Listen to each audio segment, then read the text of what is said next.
Salam, hər vaxtınız xeyir əziz dostlar. Sizi bir daha salamlayıram. Yəni bugünkü söylədiklərim sırf fövqəladə hallarla bağlı olacaq. Necə ki, indi biraz yağışlar yağır, insanlar narahat bir vəziyyətdədirlər. Azərbaycanın əksər bölgələrində kəskin yağıntılar düşür. Yəni bununla bağlı müzakirələr davam edir və burada çox maraqlı bir məqam var.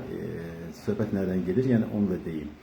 Əslində dövlətin planı da var, həll modelləri də var. Yəni fövqəladə Hallar Nazirliyinin də müəyyən bir fəaliyyəti var. Görünən odur ki, biz son dövrlərdə sanki bir arxayınçılıq yəni adətən son bir neçə ildə yağıntı miqdarı Azərbaycanda az oldu. Bu il vəziyyət əksinədir, yəni yağıntıların miqdarı artıb və ötən illərin apreli ilə müqayisədə bu ilin apreli kəskin yağıntılı keçir. Yəni mart ayında da bəzi yağıntılar müşahidə olundu.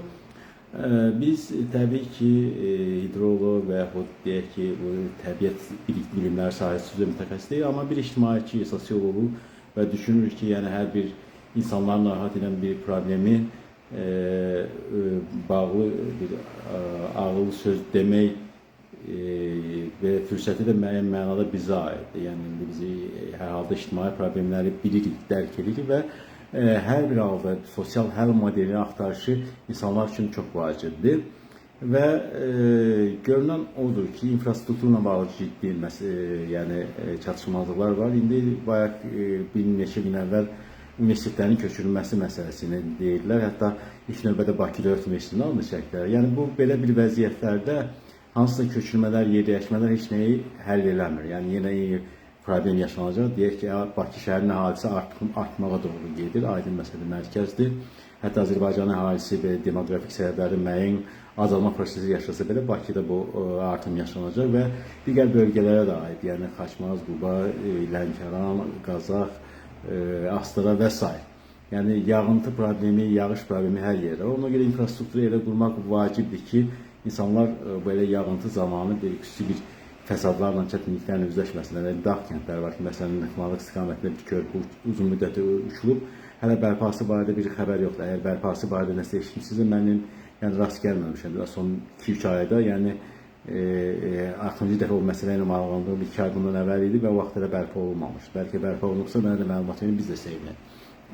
Yəni belə daşqınlar, köçkünlər və fövqəladə hallarla bağlı təbii ki, dünyanın hər yerində var, hər məkanda ola bilər deyirik və bu normaldır. Amma yəni normal olmayan nədir? Bu kimi məsələlərə görərək, bilərək onların qarşısını almağa çalışmamaq və bayaq mən bəzi paylaşımları da görürəm. Yəni insanlar yol ərzində nəqliyyat gözləyirlər və yaxud müəyyən bir problemə münasibətdə deyək ki, o çətinlikləri yaşayırlar və o yağıntı, o kəskin deyək ki, o hava şəraitinin dəyişməsi müddətində yəni nə edəcəklərini bilmirlər. Yəni biz bu istiqamətdə konkret fövqəladə vəziyyətlərdə həll planı olmalıdır. Yəni tikinti ilə bağlı məsələn bizim o yaşanan bürokratiya, 500 mindən evin sənədləşməməsi və o sənədləşmə prosesini deyək ki, biz problemlərini, fəsadlarını indi də yaşayırıq və görürük ki, başa düşürük ki,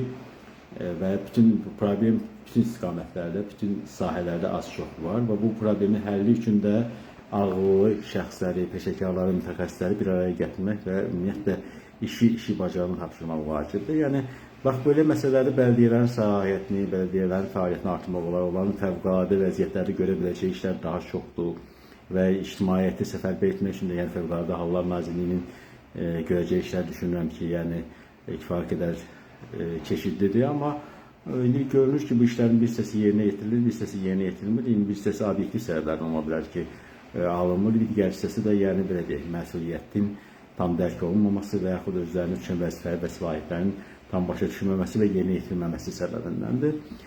Bu məsələnin çox geniş müzakirəyə təbii ki, ehtiyacı var, amma mənim sizin vaxtınızı çox almaq niyyətim yoxdur. Bu istiqamətdə hər hansı suallarınız varsa məmnuniyyətlə cavablandırmağa hazıram. Diqqətiniz üçün təşəkkür edirəm.